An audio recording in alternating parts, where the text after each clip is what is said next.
Bonjour chers auditeurs, sois le bienvenu au Culte d'Espoir. J'espère que tu vas bien. Je suis contente d'être ici et de vivre cette heure avec toi. Pour le programme d'aujourd'hui, j'ai la joie d'être accompagnée de mes coéquipières Marilyn et Amandine. Bonjour. Salut, vous allez bien? Très contente de vous voir. Ouais, enfin, on se retrouve. Et nous avons aussi le plaisir d'accueillir Rickson Nobré. Comment vas-tu? Je vais bien. Je suis enchantée d'être ici à côté de ces dames. Merci beaucoup pour l'invitation. Avec joie.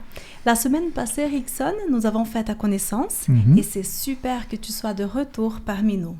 Tu as un parcours professionnel très intéressant. Tu viens du Brésil. Du coup, on pourrait presque faire cette émission en portugais. Allez, on change de langue. Sauf pour moi, les amis, par pitié. Tu as été missionnaire en Afrique.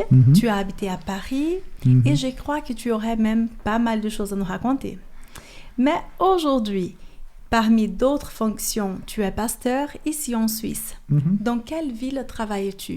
Je travaille dans 2 villes, donc Lausanne avec l'église hispanophone et à Neuchâtel avec l'église luso-hispanique. C'est une église trilingue. Wow. Français, portugais et espagnol. Alors là, le cerveau, il faut qu'il fonctionne très vite.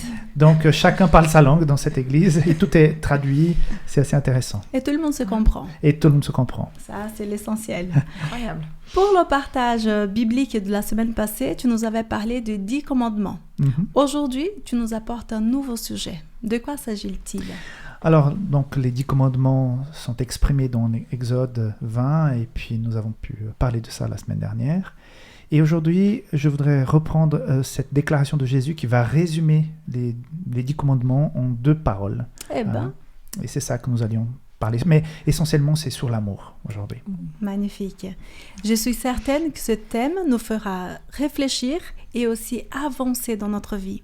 Demandons à Dieu d'être présent pendant nos discussions et que le Saint-Esprit soit avec toi, cher auditeur, là où tu te trouves.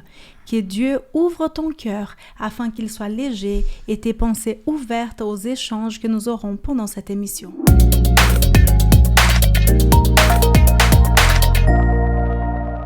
Ma chère Amandine, que vis-tu en ce moment dans ta vie? Qu'est-ce que tu pourrais partager avec nous aujourd'hui? Alors, j'ai réfléchi cette semaine à la prière d'intercession. Cela n'est pas un sujet simple, je trouve, et je chemine encore pour saisir le mystère de ce type de prière. Et j'aimerais te partager très humblement, avec des pincettes, parce que je suis encore en cheminement, un défi que j'ai eu envie de relever. Un défi de prière d'1 semaine entre Dieu et moi, que j'ai intitulé toute seule pour moi, Un jour, une personne. Mon objectif a été de me mettre au service de Dieu pour intercéder pour un ou une personne qui serait bénie et touchée par cette démarche.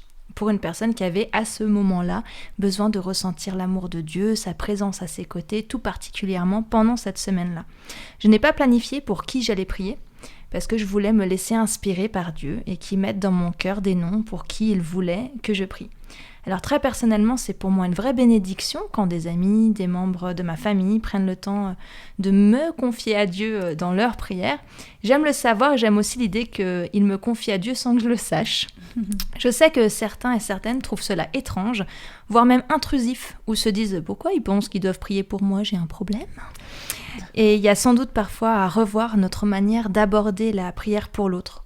Pour moi, cela ne devrait jamais être condescendant ou manipulateur, aller voir la personne pour lui dire « Tu sais, je vais prier Dieu pour que tu te comportes mieux. » Et la prière d'intercession ne devrait, à mon sens, jamais être imposée non plus à l'autre.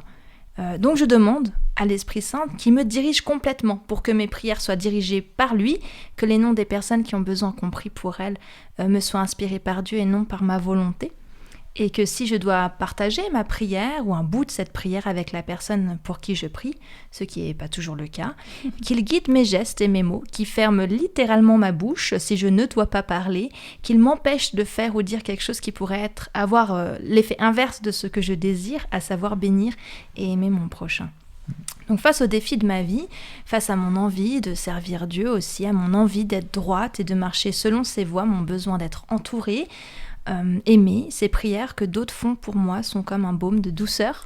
Elles me rassurent car j'ai l'impression que ce sont aussi comme des garde-fous, que je suis plus forte contre les attaques du mal quand plusieurs se joignent à ma demande auprès de Dieu de rester forte et les yeux rivés sur lui. Pour cette semaine, un jour, une personne, j'ai reçu dans mon cœur de prier pour des personnes très variées et bien plus qu'une personne par jour. Des personnes qui sont proches de moi, mais aussi des collègues ou connaissances avec qui je n'avais pas échangé depuis longtemps et qui tout à coup me sont venus en tête. J'ai même eu envie de prier pour des gens que je connaissais pas du tout. Si vous suivez un peu l'actualité en France, il y a le procès des attentats du 13 novembre en ce moment. Tout à fait, ça prend beaucoup de place. Voilà, et j'ai ressenti le besoin de prier pour les victimes, notamment du Bataclan. J'ai vraiment été submergée à un moment de grande tristesse et d'horreur en pensant à ce qu'ils ont traversé. Et j'ai eu besoin de les confier en fait à Dieu. Donc parfois, j'ai eu l'impression que le Seigneur me donnait aussi des images pour illustrer symboliquement quelque chose qu'une personne était en train de vivre. Et ça me dirigeait dans ma manière dont j'avais envie de prier pour cette personne ou pour l'accompagner.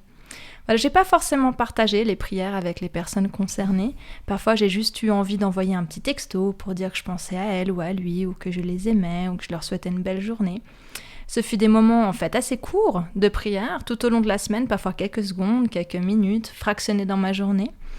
Et j'étais assez épatée de voir à quel point j'ai trouvé cela accessible malgré la semaine de fou que je vivais.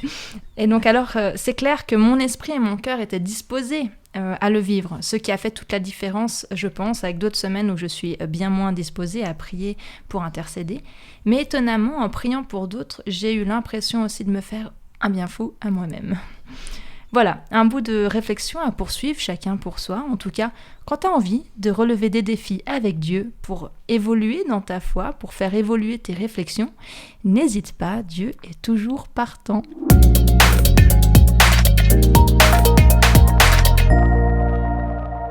Marilyn, quelle est la douceur, quelle est la perle du jour que tu nous apportes? Alors la perle du jour, c'est une promesse qui se trouve dans Luc 6, 35. Je ne sais pas si c'est la douceur. Tu nous diras. C'est une promesse en tout cas. C'est dans ce premier long discours de Jésus qu'il dit ceci: « Aimez vos ennemis, faites du bien et prêtez sans rien espérer. Et votre récompense sera grande, et vous serez fils du Très-Haut, car il est bon pour les ingrats et pour les méchants. » Cette promesse, elle nous invite au-delà de ce que nous avons tendance à faire, à vivre dans les codes, à vivre dans les codes d'un autre royaume, où le roi est bon aussi pour ceux qui ne sont pas bons avec lui et qui ne le méritent pas. Mais c'est une belle promesse et un beau défi en même temps. Tout à fait.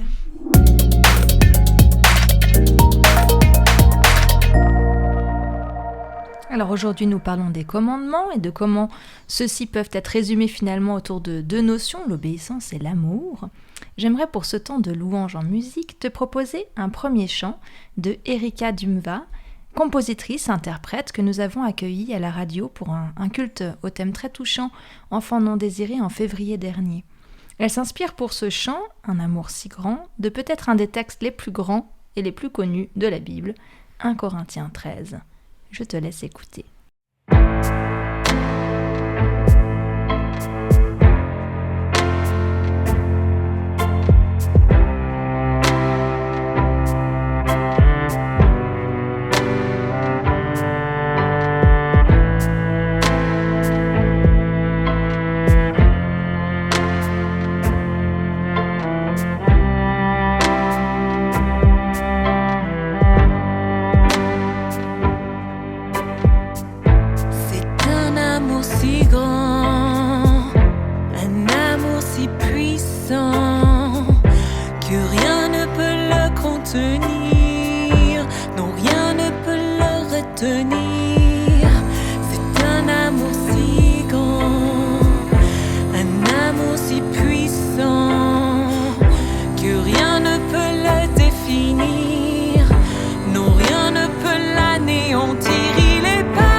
Cet amour est si grand,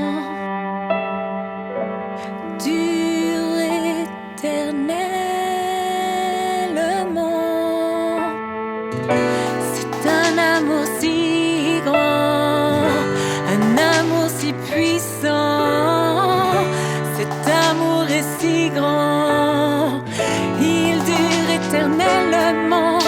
Un jour toute chose disparaîtra, la connaissance, les langues et les lois, la prophétie s'accomplira et le monde passera.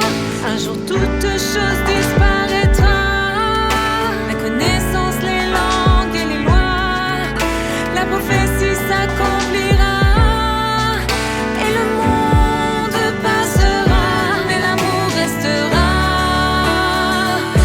L'amour restera, seul l'amour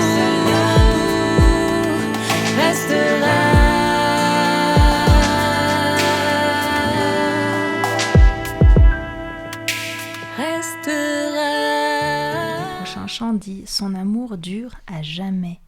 Je peux traverser toutes les épreuves de la vie, perdre mes amis, perdre le lien avec ma famille. Je peux voir ma vie s'effondrer, mon couple, mon travail, ma santé. Et au milieu du chaos, ou dans ma vie paisible, Dieu est stable. Il est solide, il est fidèle. Et son amour pour moi ne change pas. C'est tellement bon et rassurant de connaître et d'avoir accepté dans sa vie ce Dieu d'amour éternel.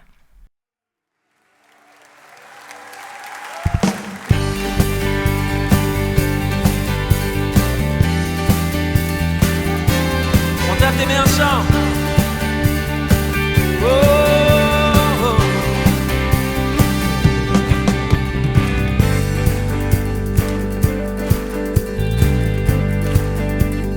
Offrons au Seigneur, reconnaissance. Son amour dure à jamais, Car il est bon, il est au-dessus de tout. son amour dure à jamais. Chantons,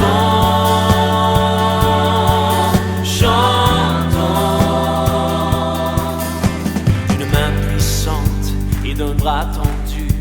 Son amour dure à jamais, Il nous donne une vie nouvelle. son amour dure à jamais. Chantons,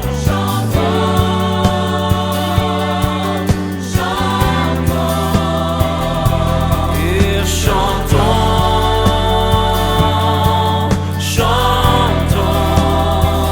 À jamais Dieu est fidèle.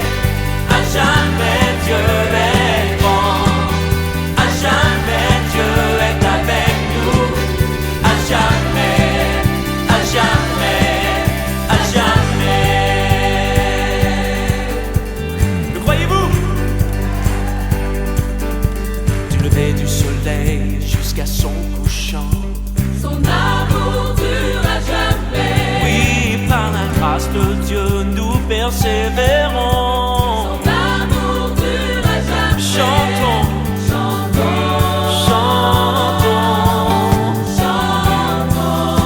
yeah, chantons, chantons. À jamais Dieu est fidèle. À jamais Dieu est grand. À jamais Dieu est avec nous. À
Les témoignages nous apportent tellement. Je vous présente aujourd'hui Fred. En fait, j'ai discuté avec lui un peu plus tôt avant de vous retrouver. Pendant plusieurs années, il se considérait agnostique et menait sa vie sans trop s'inquiéter de Dieu. Une fois qu'il a découvert Dieu et reçu l'amour du Père éternel, il n'a pas ignoré cet appel. Fred, parle-moi un peu de ton enfance. D'où est-ce que tu viens? Alors, Mildred, je viens d'une famille entre guillemets normale, c'est-à-dire par rapport aux normes que l'on connaît aujourd'hui. C'est des parents, suisses d'ici, quoi, tout, et qui sont chrétiens, mais chrétiens, je dirais, de culture. D'accord. Et d'un côté, donc pas pratiquants dans le sens aller à l'église et tout ça. Par contre, ils vont aux enterrements, ils vont au mariage, ils sont mariés à l'église, comme moi d'ailleurs. Mais à part peut-être ma mère, qui, elle, en tant qu'infirmière, avait vraiment la vocation et donc des valeurs d'aimer son prochain, d'aider son prochain. Et elle a pu te transmettre ces bonnes valeurs. Elle nous l'a transmis à ma sœur et à moi, tout à fait, par la pratique. Ok. Et du coup, tu as mené ton enfance, tu es allé à l'école. Tout à fait. Et il me semble que vers tes 11 ans, quelque chose a changé. C'est-à-dire que oui, on a reçu, ma sœur et moi, mais je peux parler que pour moi évidemment, un catéchisme protestant qui était, avec le recul, je dirais, parfait, avec des pasteurs qui nous ont respectés, des pasteurs qui nous ont aimés en tant qu'enfants, avec le respect. Et ça, c'était très important. Donc le message des belles histoires, notamment de Jésus-Christ, elles ont fait de moi un croyant étant enfant. Et on y reviendra un peu plus tard par rapport à ma conversion. Cependant, évidemment, j'ai commencé l'école à 6 ans à cette époque, plus 4-5 ans en primaire, comme on appelait. Mais après, quand on passe une étape supérieure à partir de la 5e année, ou de la première scientifique, comme on appelle, à ce moment-là, la belle création décrite par la Bible et rapportée par nos pasteurs, elle tombe à l'eau, sans jeu de mots. Et là, on doit tout réapprendre avec les normes des livres d'école. Évidemment, déluge et tout ça, c'est création, ça n'existe pas.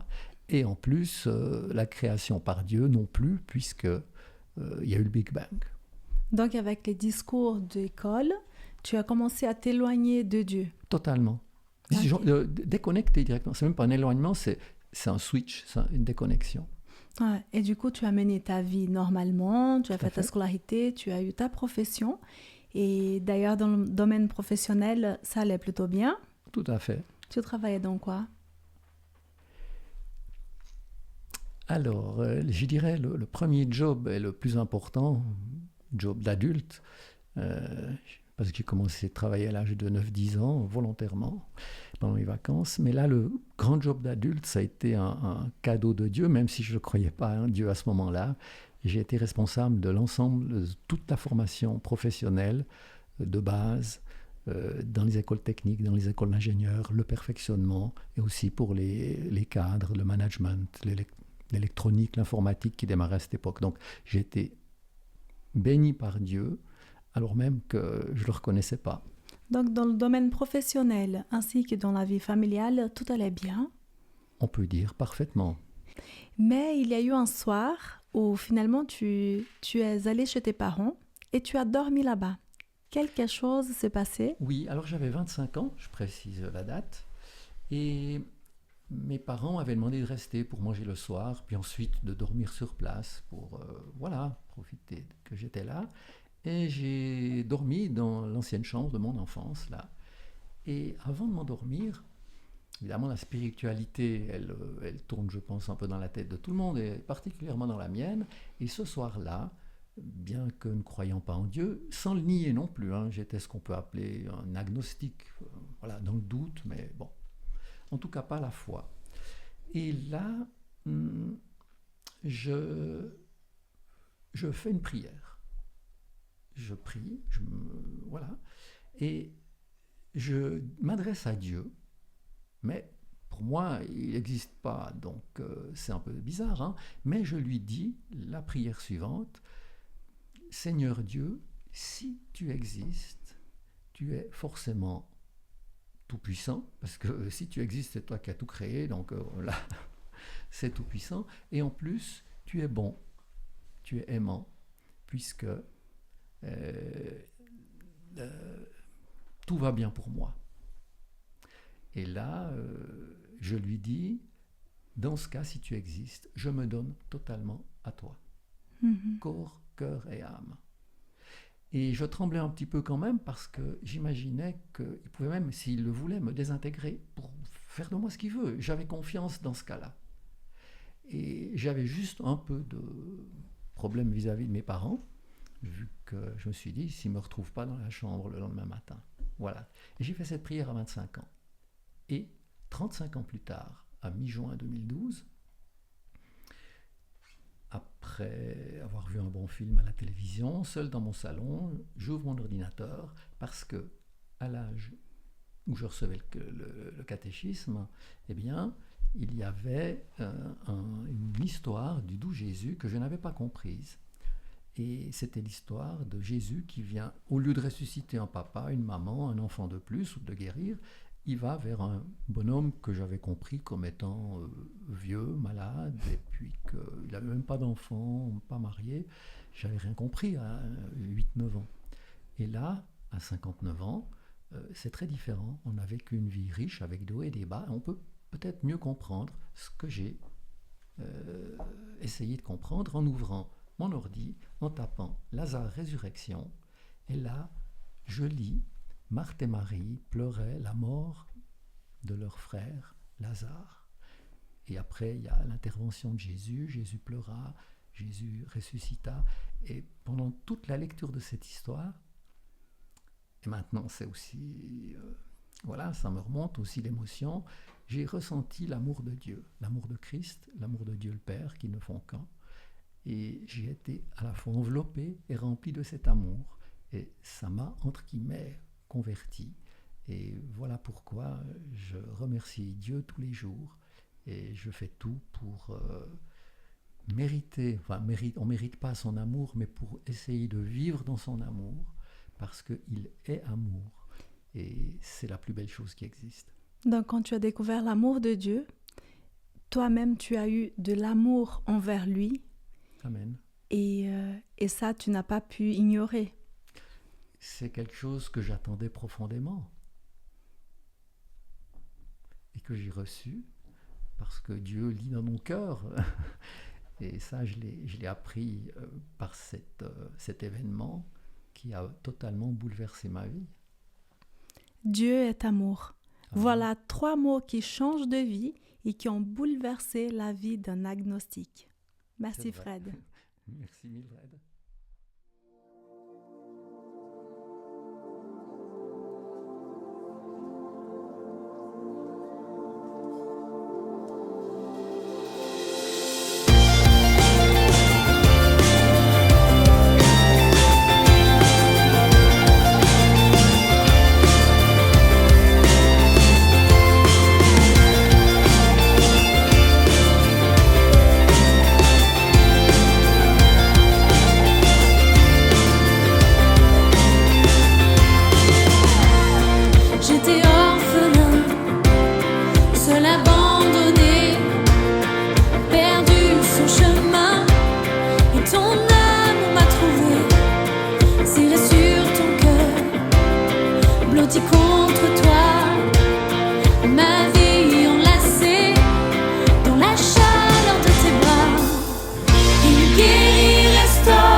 Qui dévore, baptise-moi encore.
quelle ivresse, c'est l'amour de notre Père.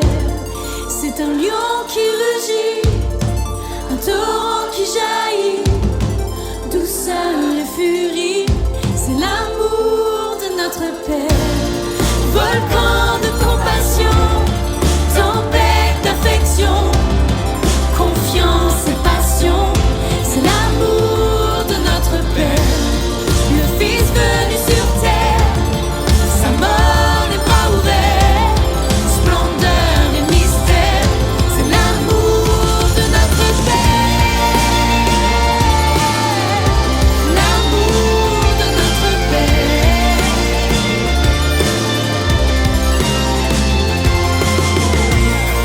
Il guérit, restaure, en vivant les morts, mon plus grand trésor, c'est l'amour de notre Père.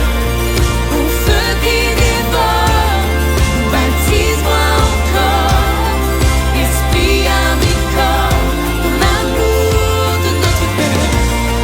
Il guérit, restaure, en vivant les morts, mon plus grand trésor, c'est l'amour de notre Père. Au feu qui dévore, baptise-moi encore, esprit à mes corps, dans l'amour de notre Père.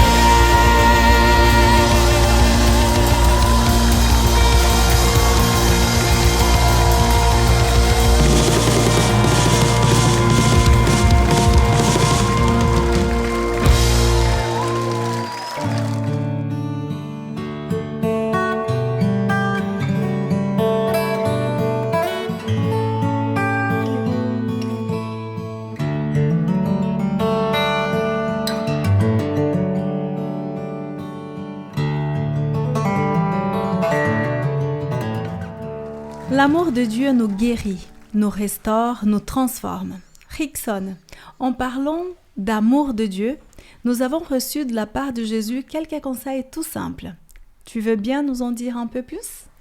Voilà, donc nous sommes sur cette série à laquelle vous m'avez invité. Donc nous avons eu cette rencontre la semaine dernière. Nous avons parlé que les 10 commandements pour moi étaient un cadre. Et je poursuis dans cette lancée où je partage ce thème en parallèle de mon expérience parce que ça me fait beaucoup de bien et en tout cas je me suis plongé un petit peu dans mes pensées, dans mes souvenirs pour pouvoir voir comment j'ai pu évoluer à la connaissance de Dieu, de ses valeurs. Donc la semaine dernière, donc, je parlais d'un cadre et je venais donc de cette culture assez si tu fais bien, Dieu t'aime, si tu fais pas bien, Dieu t'aime pas. Donc je devais mériter l'amour de Dieu. Et quand j'ai découvert les commandements, ça m'a libéré, j'ai retrouvé la liberté. Je vais en parler davantage la semaine prochaine aussi sur la liberté. Mais il me manquait un concept très important. J'ai été à quelque part attaché à l'Église, comme j'ai expliqué, attaché aux choses de Dieu.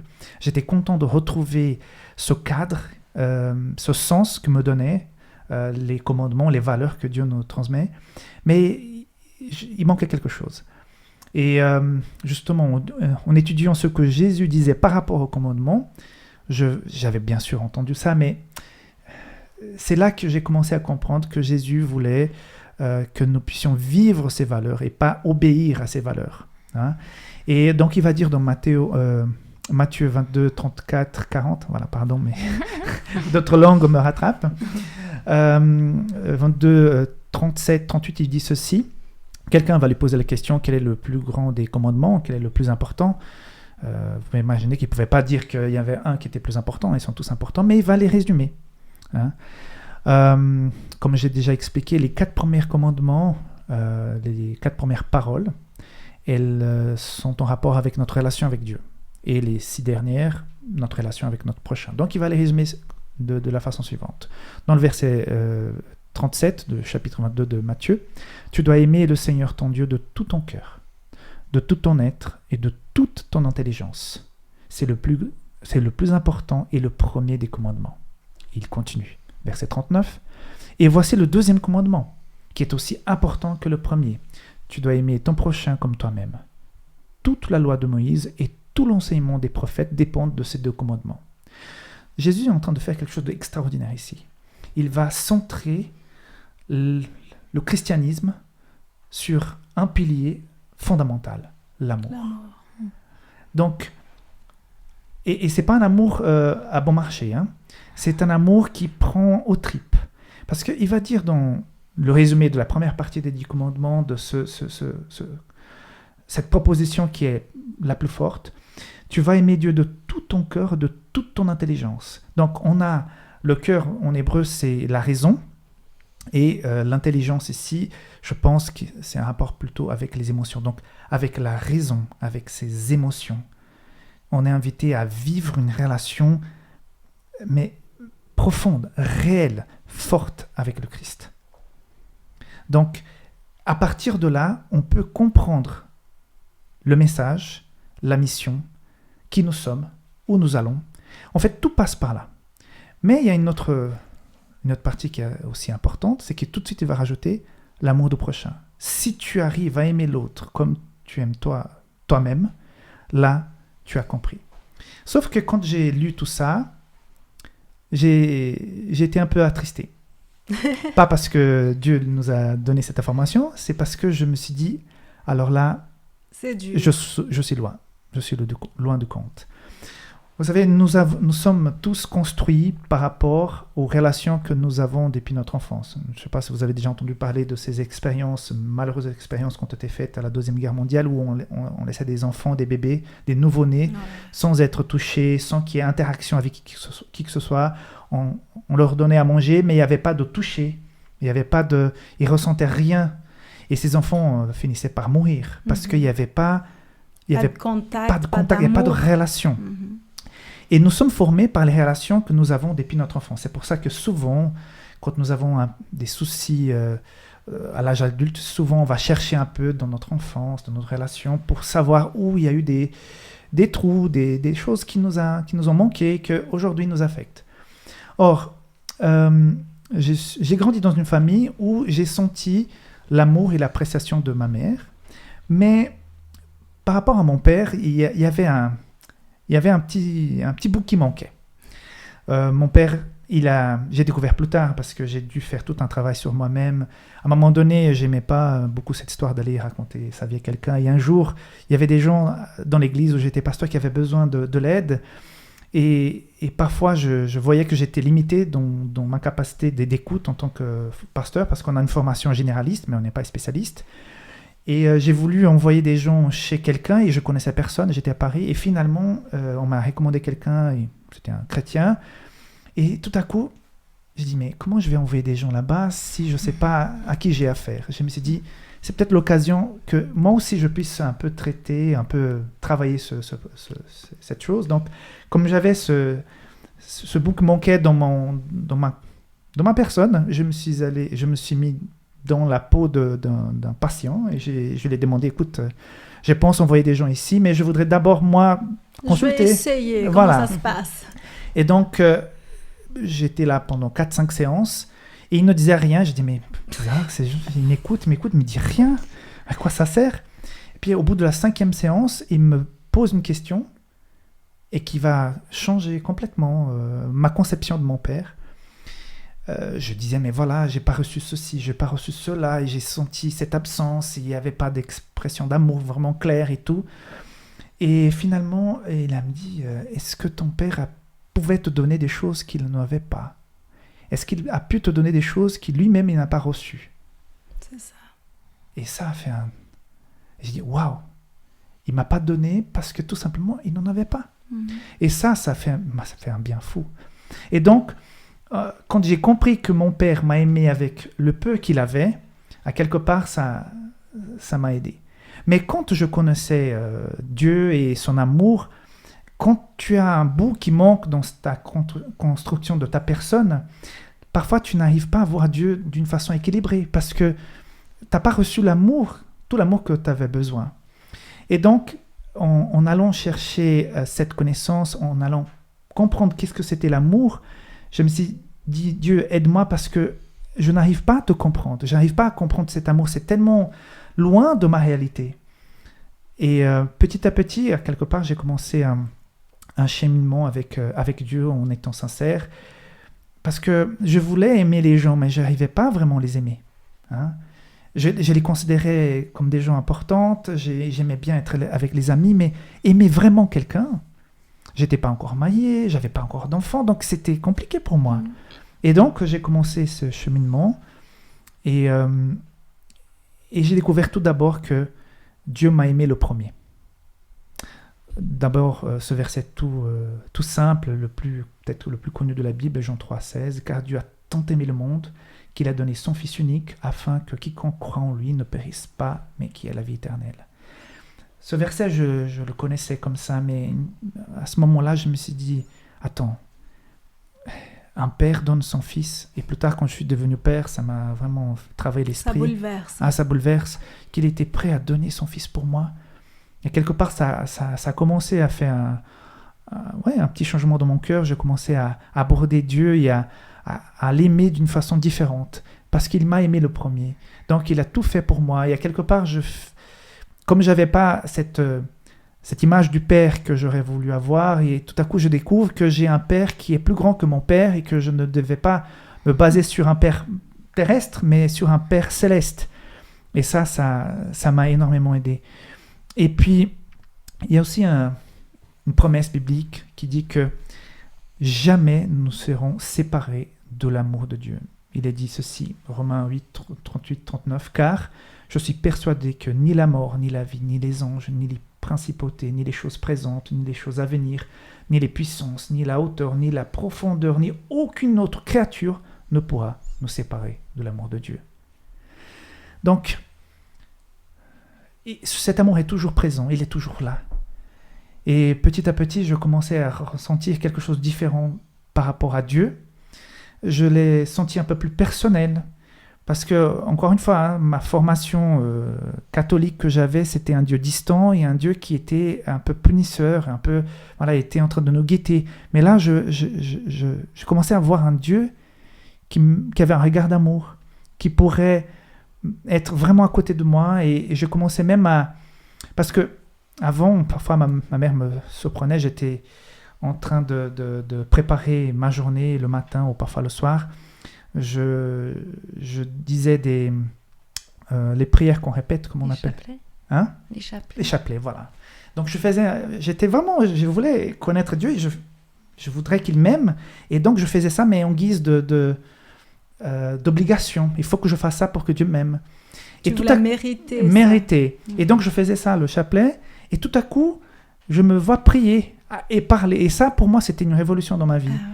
Au lieu de répéter des choses pour que Dieu puisse voir que dans ma répétition, dans mon insistance, que je suis quelqu'un de bien, je commence à lui parler. Et ça, pour moi, le fait de pouvoir prier, c'était j'ai commencé à sentir que j'avais un père, que je pouvais avoir une relation, et ça a complètement changé. Une véritable relation a commencé là. Exact. Et après, je fais la connaissance du Saint-Esprit. Alors là, c'est un truc. Raconte-nous. Alors, le Saint-Esprit, j'avais toujours cette voix qui me parlait. On a tous cette voix qui nous parle dans l'esprit, dans notre inconscient. Et en étudiant la Bible, et puis je tombe sur Actes, le livre des Actes que je ne comprenais pas, je tombe sur la personne du Saint-Esprit, et je vois ces choses merveilleuses qui se passent, et les gens qui sont, du jour au lendemain, qui vivent un changement profond. Et donc, je commence cette relation avec le Saint-Esprit, je comprends qu'il est une personne. J'avais entendu parler de la Trinité, Dieu Père, Dieu Fils, Dieu Saint-Esprit, mais le Saint-Esprit, c'était tellement vague. Mais je découvre la personne du Saint-Esprit. Et par le Saint-Esprit, on peut recevoir l'amour de Dieu. C'est par là que l'amour passe. Quand tu comprends qu'il est là, qu'il est aussi une personne, ça m'a robusté encore. Donc, je peux prier, et quand je prie, je peux aussi parler au Saint-Esprit, je peux le sentir. Donc, il y a toute une évolution. Et finalement, j'arrive à cette partie qui est la plus délicate. C'est aimer le prochain. Mais vraiment. C'est pas toujours simple. Non, et je veux vous dire que je ne suis pas encore arrivé. Je vais être très honnête avec vous. Aimer le prochain totalement, parce qu'on est prêt à aimer les gens qui sont bien, notre famille et tout. Mais quand il y a des gens qui se lèvent contre toi, des gens que... c'est plus difficile. Et je vais vous avouer, et je ne vais pas faire la langue de bois aujourd'hui, pour certaines personnes, je dois vraiment prier pour que je puisse les aimer, vraiment. Que je puisse... Peut-être les accepter, c'est plus simple. Hein, parce qu'ils sont loin, ils sont là, je suis ici, tout va bien. Mais aimer, même quelqu'un que tu n'apprécies pas, et Jésus, il va toucher la plaie, il va dire... d'abord, il va dire dans Jean 13, 35, « Et de l'amour les uns pour les autres, alors tout le monde saura que vous êtes mes disciples. » Alors, si on aime, si on s'aime, c'est que là, on pourra être des disciples. Mais après, il va dire qu'il faut aimer les ennemis. Vous avez appris qu'il a été dit, tu aimeras ton prochain et tu haïras ton ennemi. Mais moi, je vous dis, aimez vos ennemis et priez pour ceux qui vous persécutent. Alors là... c'est pas simple. Donc, je suis en chemin par rapport à ça. Hein, de vraiment aimer mes ennemis. Je veux les aimer, mais c'est plus dur. Et heureusement qu'on a toujours de la marche parce qu'on est en route. Et j'espère vraiment que Dieu puisse me donner un cœur qui aime même mes ennemis. Pour certaines personnes, c'est plus simple. Peut-être une période de prière, un temps d'intercession, c'est bon. Pour d'autres, c'est plus long. Mais je voudrais avoir le cœur du Christ et c'est pas simple. Et c'est vraiment pas simple et je me sens très loin de cela. Mais je pense que ceux qui m'entendent maintenant, qui me regardent, me rejoignent parce que c'est pas simple. Et je pense que la personne du Saint-Esprit, cette relation, cette communion avec le Christ, elle doit être vraiment très présente pour qu'on puisse dépasser ce cap. Parce que Jésus sur la croix, il a dit quelque chose que me bouleverse jusqu'aujourd'hui. Il dit « Père, pardonne-leur parce qu'ils ne savent pas ce qu'ils font. » Et je voudrais un jour de ma vie peut-être le dire ça. Père, pardonne-leur parce qu'ils ne savent pas ce qu'ils font. Mais c'est encore difficile. Voilà. Que Dieu nous aide à résumer ces 10 commandements, ces 10 paroles dans l'amour du Christ et que ça puisse être une réalité dans la vie de chacun. Merci beaucoup. Amen.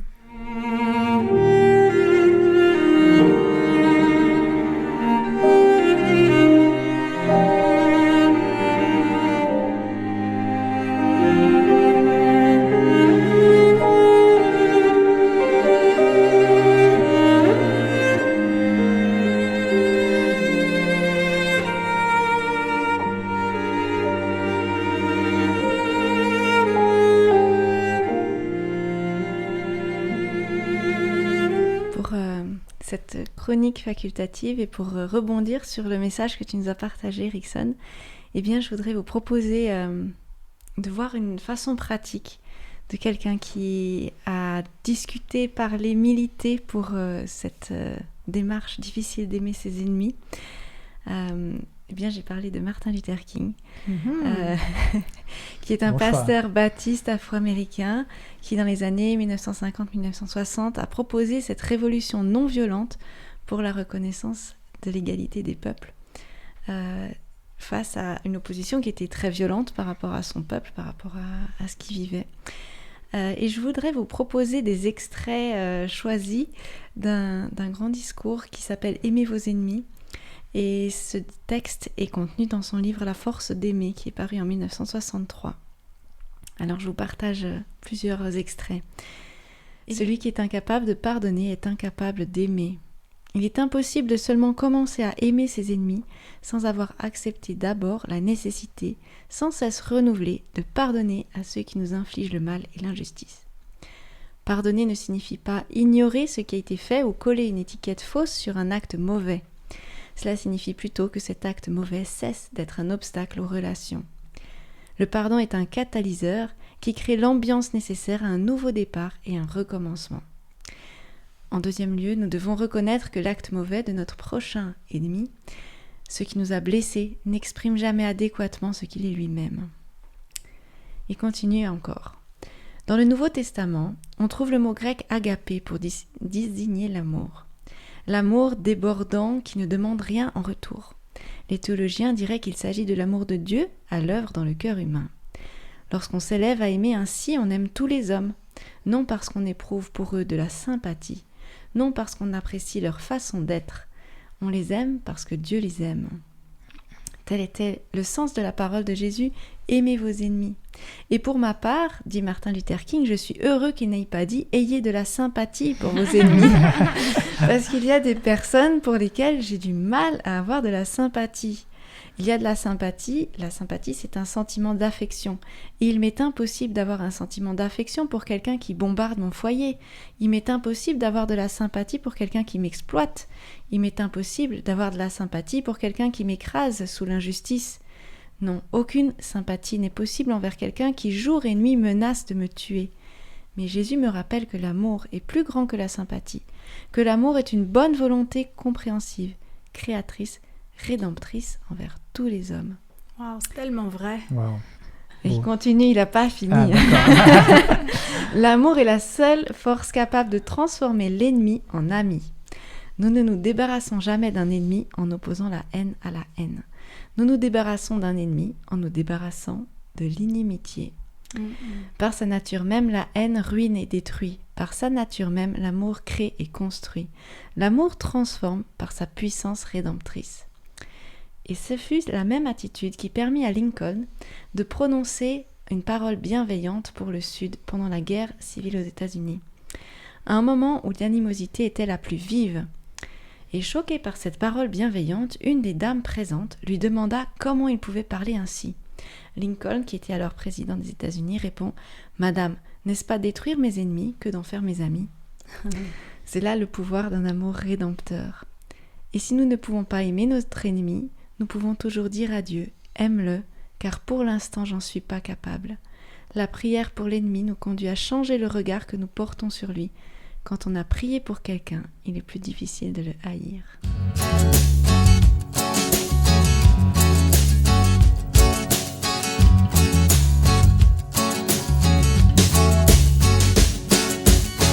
Nous sommes unis dans la famille, car Dieu nous lie à toujours par une chaîne d'amour. Concitoyens, nous sommes les siens, car Dieu nous lie à toujours par une chaîne d'amour. Et chacun des maillons dans l'épreuve tiendra bon, lié à toujours par une chaîne d'amour.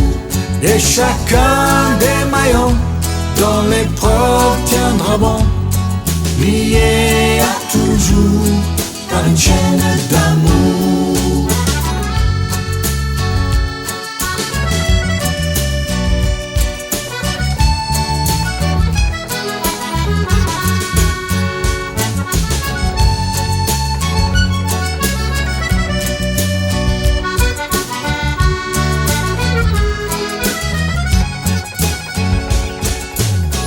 Nous sommes unis dans la famille, car Dieu nous lie à toujours par une chaîne d'amour.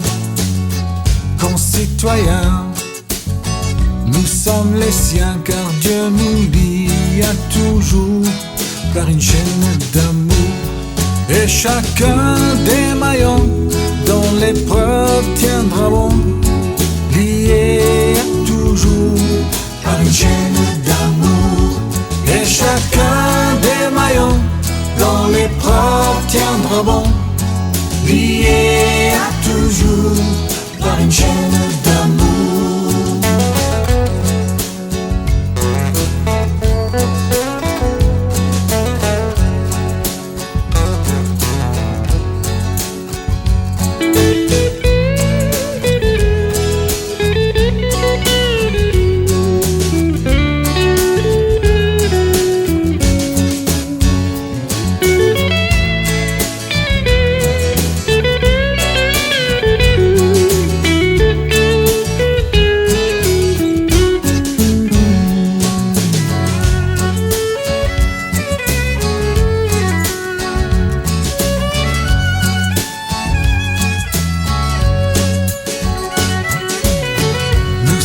Unis dans la famille, car Dieu nous lie à toujours par une chaîne d'amour. Concitoyens, nous sommes les siens, car Dieu nous lie à toujours par une chaîne d'amour. Et chacun des maillons dans l'épreuve tiendra bon, lié à toujours par une chaîne d'amour.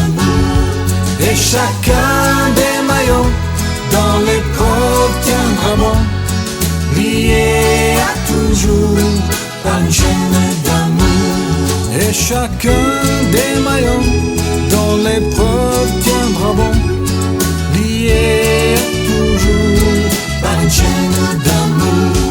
Oui, chacun des maillons dans l'épreuve tiendra bon, lié à toujours par une chaîne d'amour.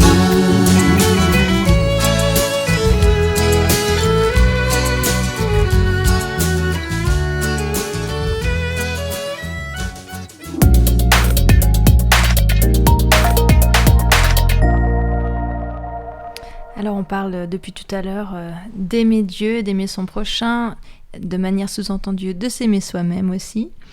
Et ça m'a fait penser tout ce thème à un film que j'aime beaucoup. C'est un film américain que je recommande d'ailleurs de regarder en version originale avec sous-titres. C'est mon petit côté prof d'anglais qui ressort. Ça, on va pas manquer. Voilà, exactement. C'est un film qui parle de chrétiens sans que cela ne soit jamais vraiment explicite. Ce film s'appelle The Blind Side, en français L'éveil d'un champion. Tout à fait. Donc c'est l'histoire inspirée de faits réels d'un grand gaillard, Michael, qui après une enfance et un début d'adolescence très difficile dans des quartiers noirs d'une grande pauvreté, se retrouve à la rue et est recueilli par un concours de circonstances par une famille aisée dans son nouvel établissement scolaire. Michael va se découvrir un vrai don pour le football américain et va apprendre à dépasser ses limites scolaires, ses peurs, pour devenir, grâce notamment à l'amour de ses proches adoptifs, un homme accompli. C'est un film sur l'amour altruiste, l'amour charitable, l'amour familial, sur l'amitié, sur la solidarité et comment l'amour se manifeste par des gestes concrets tournés vers l'autre. Je vous laisse découvrir sa bande-annonce. Allez, debout. Sean Junior, tu ranges ta cendre avant de descendre, c'est compris? Ok, la famille Touy, je veux un grand sourire. Venez manger.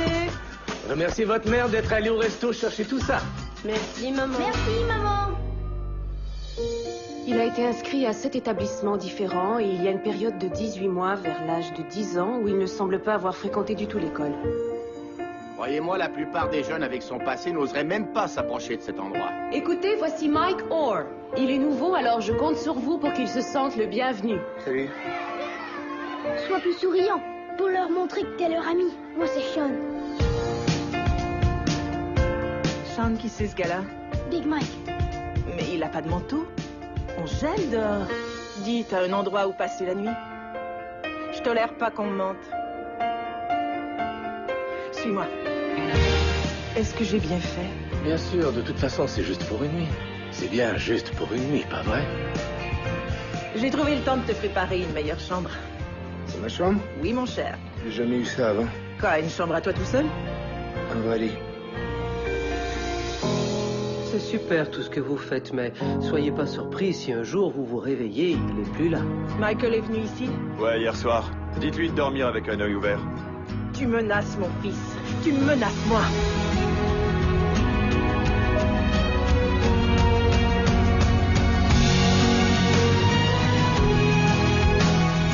Les notes de Michael sont maintenant assez bonnes pour qu'il s'inscrive au football en mars.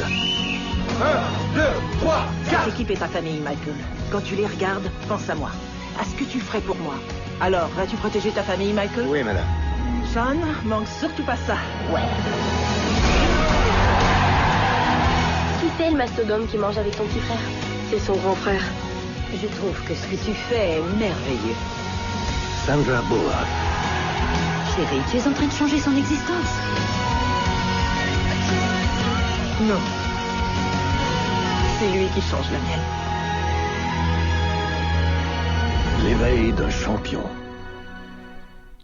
Voilà, est-ce que vous l'avez vu? Oui. Non, pas encore. Oui. Donc 2 personnes sur 3 en face de moi. Mais Marlene, t'as jamais regardé des films. C'est le deuxième film que t'as pas vu. C'est ça. Je sais pas, il faut qu'on fasse quelque chose. Une petite soirée. Ben, je vous avoue qu'avec Brian, on aime bien le revoir au moins une fois par an. Ah C'est bon un classique chez nous. Oui, moi je suis comme ça, j'aime bien revoir beaucoup les films. Ce film fut nominé pour l'Oscar du meilleur film en 2009 et il a permis à Sandra Bullock d'être récompensée par l'Oscar de la meilleure actrice cette même année. Voilà. Donc je vous la recommande. Eh bien, je t'invite maintenant à un temps de prière. Alors sens-toi libre de te mettre dans la position qui te semble la meilleure pour vivre ce temps. Ça peut être debout, assis, à genoux, les mains levées, les mains jointes, les yeux ouverts ou fermés. Que cette prière puisse devenir tienne et que mon « je » devienne ton « je ». Et si tu es d'accord avec ce que tu auras entendu, ce qui aura été dit, que tu puisses la conclure en disant « Amen ». Voilà Dieu, toi qui es le créateur de l'amour, toi qui es l'exemple le plus parfait de l'amour parfait, toi qui es descendu vivre parmi nous, toi qui as partagé, qui as aimé, qui as guéri, qui as libéré, qui as célébré avec nous, toi qui as donné ta vie pour nous, pour moi, pour mes frères et pour mes sœurs dans la foi, toi qui es ressuscité pour nous sauver, toi qui nous prépares une place auprès de toi. Merci, merci infiniment. Merci pour ton amour, merci pour l'espoir que tu nous donnes. Merci pour ta présence inlassable à nos côtés, à mes côtés. Et ouais, Seigneur, pardon de savoir si mal témoigner de ton amour autour de moi.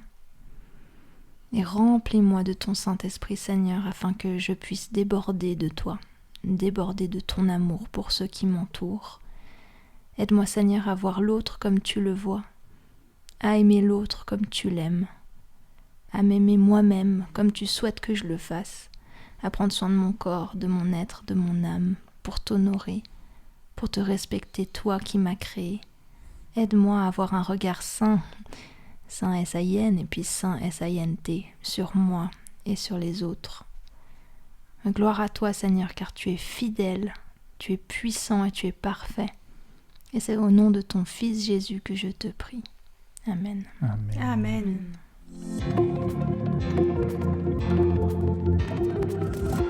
Et voilà, maintenant je vous propose de transformer cette grande théorie, ce qu'on a entendu, en action. Ah, c'est peut-être le plus difficile ou le plus facile? Ah, mais en tout cas, il faut le faire. Hein. Voilà le défi pour cette semaine. Et c'est tout simple. Pour nous rappeler les 10 commandements, eh bien, je te propose de trouver dans la Bible 10 raisons pour aimer Dieu par-dessus toute chose.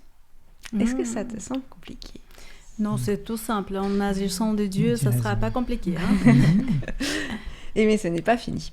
Pour nous souvenir des 2 plus grands commandements qu'on a vus aujourd'hui, je vous propose de pratiquer 2 actes d'amour envers quelqu'un, envers ton prochain. Peu importe qui sera cette personne, ça peut être quelqu'un de ta famille, ton patron, ton employé, ton voisin, je ne sais pas. Cherche et sûrement tu trouveras une personne à qui tu pourras démontrer de l'amour de la même façon que tu aurais souhaité qu'on le fasse pour toi. Moi, j'espère pouvoir le réaliser. Et toi qui nous écoutes, ça te tente de relever ce défi? Nous avons beaucoup réfléchi, échangé et mûri l'idée sur les 2 plus grands commandements. Merci à vous les chroniqueuses pour vos partages qui étaient tellement sincères et élevés. Cela m'a touchée. Merci beaucoup. Merci Mildred. Je te remercie aussi Rickson pour ta visite et pour ta participation. Merci à vous. Et la semaine prochaine, tu reviens. Voilà. Yes. Rendez-vous pris. Et je te remercie, cher auditeur, pour ton écoute et pour ton intérêt de t'approcher davantage de Jésus, lui qui est notre grand modèle, notre exemple. Profite de cette journée de sabbat et sois heureux. À la semaine prochaine.